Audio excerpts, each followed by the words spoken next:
Hey you guys, it's me, Rachel here with Senza Tempo Cane Corso. I'm out here with Batista and Mona. I wanted to do a video because obviously there's some issues and controversy or whatever involving my video last night in regards to Batista. So I mentioned, without really even like thinking, I honestly didn't think it would be a big deal. I mentioned that I had potentially found a home for Batista with Reese's husband's brother.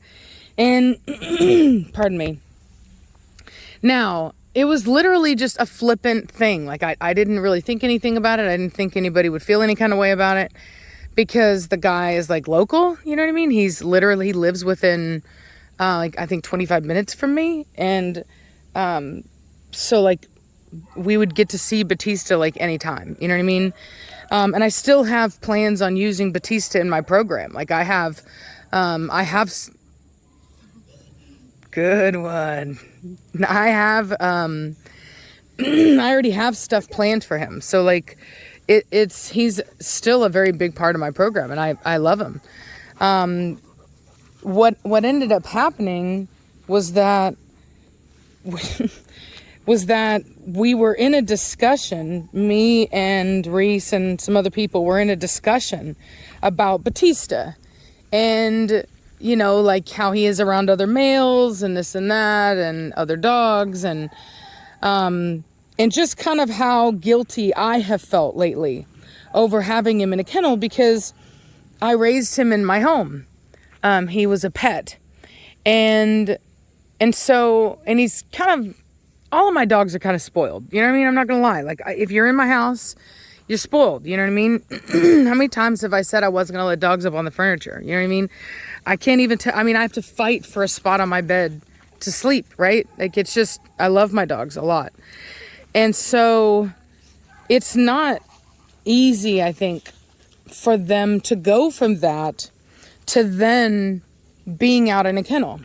And what I found about Batista is that, and this is what kills me about it, what makes me feel bad, I should say, is that every day whenever I go out, and I go out multiple times a day to let the dogs out and, you know, make sure that everybody's got food and water. Sometimes they'll knock over their water and just to kind of just spend time and keep an eye on everybody. You know what I mean? Plus, it's easier to let them out to go to the bathroom than it is to clean out those kennels. So I just come out and let everybody out. And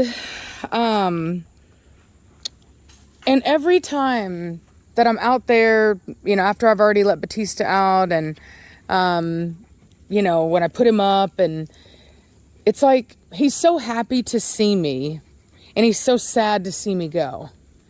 And you can just tell. And, you know, he doesn't sit there. Yeah, he doesn't sit there and cry all day or anything like that. But when he does see you, he does this. But when he does see you, he does cry. And it's kind of hard because I want to bring him in, right? I want to bring him in, but I can't. Because he simply will not tolerate, even if I, like, look, in fact, I have no doubt that I could probably take him in there and make sure that there wasn't a fight like as I bring them in. That's not the problem. The problem is the everyday living. It's when I'm brushing my teeth. It's when I'm sleeping. It's when I'm eating. It's when I'm going to the bathroom. It's all of those moments where I can't give 100% attention where an issue will come up. And with Batista, it has before. I woke up one time in the middle of the night to Batista and Preacher basically growling and wanting to get into it over a water bowl. And luckily, I have this thing where, like, I don't know what, it's really funny if you knew me. Hey, Mona, I have this automatic hey. You know, anytime I hear growling, anything, I make sure they know that I'm up and ready to go. And it's usually enough to stop any kind of issue. And luckily it was with them. As you can see, none of my dogs have any kind of scarring on them. Any kind of healed, nothing, like particularly Batista. He doesn't have not a single mark on him because he's not ever been in a fight. So this isn't an issue of of like what he's done or whatever. It's I don't want to have to go through that. I used to breed pit bulls, and I've broken up enough dog fights to not want to have to do it anymore. And I mean, I have scars from breaking up dog fights, from just accidental bites. Not purposeful, just accidental bites from trying to get another hold on a dog and get me instead. And I'm just not like in the mood for, you know what I mean? I don't want to do it. And so everything that I do is meant to minimize conflict. And I don't take a lot of chances. And so as much as I want to have him inside, it's just not practical because he won't let it go. Like, Batista goes and looks for a fight. He starts fights. He's more like a pit bull. I mean, and I don't mean to like generalize, like not all pit bulls are like that. I want to be very clear. I had, a whole pack of pit bulls whenever I used to breed them, and most of them were good. Most of them were fine. But I had one named Lady who, I mean, I'm telling you, you gave her the opportunity, she was starting a fight. You know what I mean? Not in front of me, she wouldn't. But if one time we tested her and we walked outside and we were looking in the window, and as soon as she thought we were gone, she kind of sat up, she looked around, and as soon as she thought the coast was clear, she went up and got in another dog's face and tried to dominate him. And and then, I banged on the window and let her know I was watching, and she went and laid down. So Batista's like that. Yeah, this one time he busted out of his kennel at the last house, and he tried running inside. We didn't want dogs inside, and he saw Mom. Yeah. She's like, "Hey!" And he just turned around and he's like, "No, I'm not gonna come inside." Yeah. So yeah, I mean, it just and you see, he's a funny guy. He's a happy, funny guy, and so the thing about it is like, he is a dog, and dogs are not humans, and they can get over stuff. You know what I mean? Like, hey. Like he's fine, right? He's not like suffering per se, but every day that I go out there and I have to put him up, and then I go inside with the rest of the dogs, which he knows. He's not dumb. He knows that I'm inside with the other dogs and that he's not in there. And that causes frustration with him. It causes anger towards the other dogs, even more so than before. And it's just a really almost toxic situation. You know what I mean? Because I'll say this, toxic in my mind, because I have breeder friends of mine that would laugh at me and probably are laughing at me even for doing this, because they just don't care. They know that the dog will get over it, and they're good people. They know that the dog will get over it. You know what I mean? Dogs adapt, and they don't stay in their feelings, and you know what I mean? Like, eventually he would just, get used to the fact that this is, he's in his kennel, and that's just what it is. And, the reality of the situation is that, it's his personality, and that's just kind of the way it is. But if there was a way for me to help make it better while still getting to use him in my program, and still getting to be able to see him, and I mean, we would even still be able to do video. Like I'm sure that the guy would be perfectly fine with us, doing video with him from time to time and stuff like that. Like, it's not that big of a deal. Like, to me, I don't see it that way. You know what I mean? I don't see it as I'm like giving my dog away. I see it as, this dog is almost like the guy's doing me a favor. And I want to be very clear with everybody. We haven't even asked him. You know what I'm saying? We literally haven't even asked this guy yet. Like, this is how, and on top of the fact that we haven't asked him yet, the guy isn't going to do it until he buys a house, and he's not going to buy a house for at least a year. No. So all of this is very tentative. Like, it's not like it's happening immediately. It's not none of that. No. It was just, we were talking, and I was feeling kind of bad, and, and I was a little, just feeling like I didn't like the way that his aggression was, manifesting, the way that he got out of the kennel. Like, he's just he's turning into like a lot of breeders have a dog like this, you know, where you just have this one male that just is so dominant and you always got to watch him. And in fact, what's funny is the people who used to own this house before me, they used to breed Friesians, and they actually had a stallion that was like this really dominant, powerful stallion, and he like would break out and he, like, I guess bred a mare that he wasn't supposed to, and it was a big thing. And they have bars. They literally, one of those stalls has like bars on it. You know what I mean? So it's just, there's, you know, there's always that one guy, right? That one male that's just like too much, you know what I mean? And he can be here and it would be fine. And I was even thinking about what I'll do is like if, like, let's say that guy doesn't work out, what I'm going to do is he's going to have like a larger, like I'm going to build him something, you know, nicer, something larger, something, with even a little, maybe I'll do like an area where there's like some patio furniture, to kind of resemble a living room where he can like chill out on a couch, like, you know, I'm a little bit of a hippie when it comes to dog breeding. I'm not gonna lie.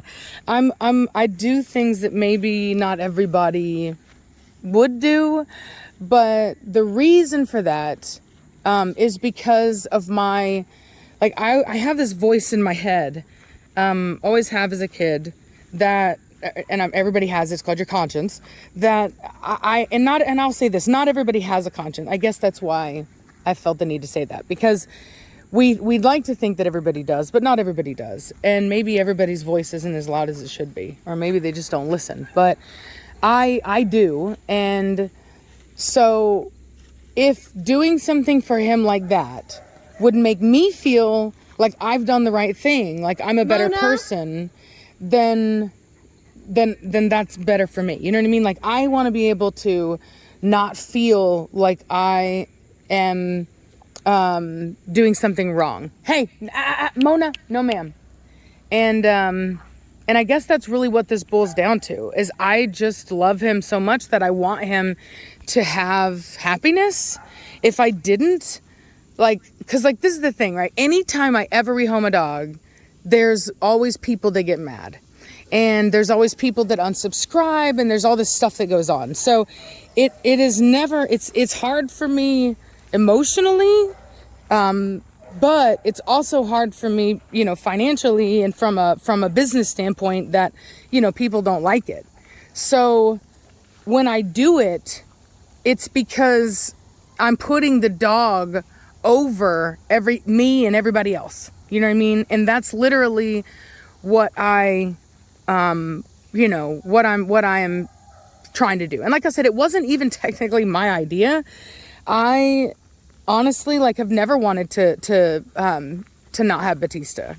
Like, he's just a fantastic dog. Like, you can't, we talk about a lot how good he would do in like a one person. I mean, when he's on his own, he's the perfect dog. That's all I can tell you. He's protected. When he's just with us, he's the perfect dog. And he's just great. And so I think that's why, you know, I think people just don't realize that. But but this is the thing, right? It's like, I love all my dogs, and I don't want to have to put all of them away, you know, just so that he can be out. And you might say to yourself, but Rachel, he's only dominant with males. Well, that's not true. That's not true. He got onto Blondie one time for an egg. Yeah. An egg. Yeah. One time we had eggs on the counter, and I guess they were eating the eggs, and Batista decided that was his egg. And that's the thing about really dominant dogs like that, is when they decide that something is theirs, then it's theirs. And anybody that tries to take it that isn't, you know, them or somebody above them, it's going to be an issue. And the problem I have with Batista is that Batista, he's quick to anger. So he doesn't, like, a lot of dogs will growl and stuff like that. He's not much of a growler. He's very silent. You have to read his eyes, you have to read his body language, and then he acts. And Blondie wasn't about to back down to him anyway, because she's alpha female. And so, you know, they got into a little scuffle, nothing serious. Nobody really got hurt, but it was loud. And so it's just like, that's the thing with him is, and somebody might say, oh, that's a temperament issue. No, it's not. It's a dominance issue. She's got a crock. It's a dominance issue. If he feels that something is his, then he's going to try to guard it and keep it and protect it. It's resource guarding. It's extremely natural. It's in wolf packs. It is what you are looking at is a raw dog. A very raw dog that does not have a crap ton of, like domestication, like for, like he hasn't been watered down, I guess, is what I would say. He's a non-watered down dog. And unfortunately, it limits, what you can do with him. Come here. Batista. Back over here. Now, Batista. Let's go. Hustle. Good boy. Good boy. Don't. Dude, if you don't try running. Yeah, but you'll see it. Every time he's asked to do something, he thinks about it. He thinks about if he wants to do it or not. If it's worth, and what it really comes down to it with him is is it worth the trouble not to do it? Is it easier to just go ahead and do it? Come here. Come here. She's like, no, I can't. Can you scratch yourself? So, Yeah, boy. so anyway, so he's a great dog, high maintenance, and unfortunately it just prevents us from being able to spend the time with him that I think that he would really enjoy. Or deserves. And so we'll see what happens. Like I said, it's not a guarantee that he's going to go, but I don't understand why people would be upset about it. Like, I just don't. Like, if you really love Batista, why would you have a problem with him being an inside dog that never has to compete with anybody? He doesn't get in trouble for getting on to anybody. He doesn't get in trouble for just being himself. Like, I think if you really stop and you think about the dog, you'll realize it's a very simple answer. You know what I mean? It's the right thing to do, and it will be like Sookie, for example. Sookie's out in the kennel. She didn't care. You know what I mean? Like, she's not bothered by that. And Mona's out in the kennel. She doesn't care. She's not bothered by it. Super happy, doesn't care, doesn't even get up whenever we walk by her kennel. Like, literally, she'll just lay there and look at us. Like, it's like nothing for her. It doesn't matter. So some of the dogs perfectly happy in kennels, not a problem. Batista, he doesn't want to be, and he wasn't raised in one, and so, we don't know what's gonna happen yet. May or may not happen. Hey, biggin. Chill out. Yeah, may or may not happen. Mona. Hey, chill out.